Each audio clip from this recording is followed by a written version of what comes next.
আলহামদুলিল্লাহ কবুল। স্ত্রী বলিয়া স্বীকার করো, বলো আলহামদুলিল্লাহ কবুল।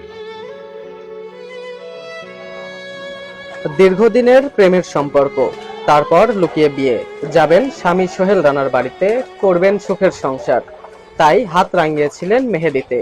কিন্তু সেই স্বপ্ন দুঃস্বপ্নে পরিণত হলো শ্বশুর বাড়িতে নববধূর পা পড়তেই।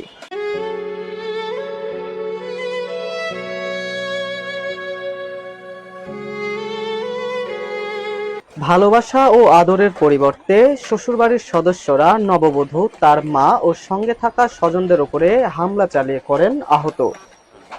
গৃহবধূর মেহেদিরাঙা হাত এখন ক্যানোলা আর চিকিৎসার ক্ষতে ভরে গেছে।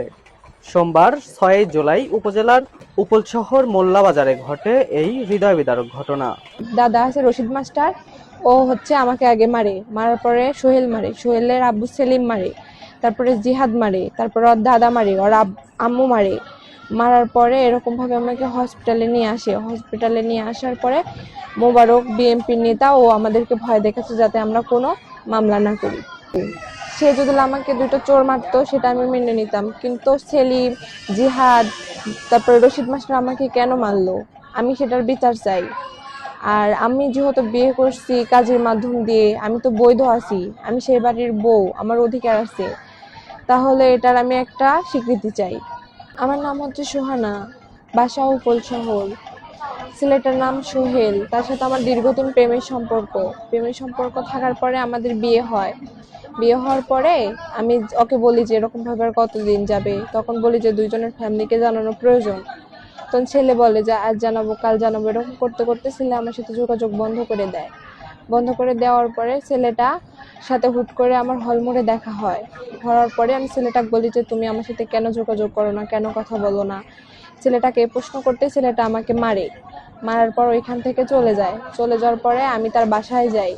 আমি তার বাসায় যাওয়ার পরে তার হচ্ছে গান দাদা আছে রশিদ মাস্টার, ও হচ্ছে আমাকে আগে মারে, মারার পরে সোহেল মারে, সোহেলের আব্বু সেলিম মারে, তারপরে জিহাদ মারে, তারপরে ওর দাদা মারে, ওর আম্মু মারে।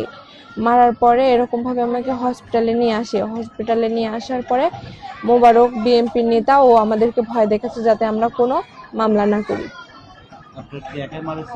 না, আমার আম্মুকে মারছে, আমার চাচিকে মারছে। আমি বাড়িতে থাকি, খবর পেলাম যে আমার মেয়েকে মারধর করতেছে। এখন আমি মা হয় ছুটে আসলাম ওই জায়গাতে এসে দেখি যে আমার মেয়েকে মারধর করি অজ্ঞান অবস্থায় সড়কে রক্তপাত করি ফেলাই থইছে। আমি আসি যখন কানতে লাগছি, আমার পিঠাপুর ধরম করি একটা হামের ডাল দিই পিঠাপুর মারছে বাড়ি। সে এখন আমি কইছি বাবা আমি ডায়াবেটিসের মানুষ, আমাকে মারো না এইভাবে। আমি চলে যাচ্ছি ওই জায়গা থেকে, তারপরে পিছন থেকে আবার মাজারপুর মারছে বাড়ি। সে এখন আমি ওটি পড়ে গেছি। সে এখন আমাকে মানুষজন নিয়ে মাথার পানি টানি ঢালিয়ে একটু সুস্থ করে আমাকে হাসপাতালে ভর্তি করছে। আপনি কি কোনো হুমকি ধামকি বাহিয়ে দিচ্ছেন কিনা কাকে কাকে? এই সোহানা বা তার পরিবারকে? আশ্চর্য ব্যাপার, কালকে তো আমি ওখানে ছিলামই না। হ্যাঁ, পরবর্তীতে কোনোভাবে? না না, ও আমার সাথে তো ওদের কোনো যোগাযোগ নেই তো।